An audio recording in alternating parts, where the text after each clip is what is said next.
విచక్షణ లేనప్పుడు ఈ పాలక మండలి ఎందుకు పాలక మండలి ఎందుకోసం ఉంటుంది?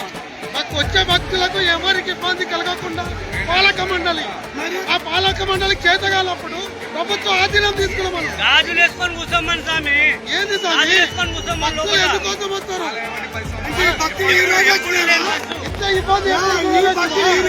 ఏం చేసిండారు అచ్చేసాడు తక్కువ ఏం చేస్తూ ఉంటారు పిల్లలకు బాగాలేదు ఏం లేదు పక్క నుంచి వెయిట్ చేస్తూనే ఉంటారు. మంత్రి వస్తున్నాను ఎంతమంది ఆగం చేస్తున్నాం. ఇప్పుడు దర్శనం లేదు టికెట్ పెట్టుకొని ఎక్కడి నుంచో ఏ రోజు నుంచి వచ్చినాం హైదరాబాద్కి వెళ్ళి చిన్న చిన్న పిల్లలు పడిపోయినాము. మీకు దయచేసి పేపర్ ఎవరు రాముగా ఒక్క పిల్ల కూడా అడుగు పెట్టేస్తున్నారు. ఇక్కడ పోలీసు వాళ్ళు తుప్ప కొట్టి మమ్మల్ని చంపేస్తున్నారు.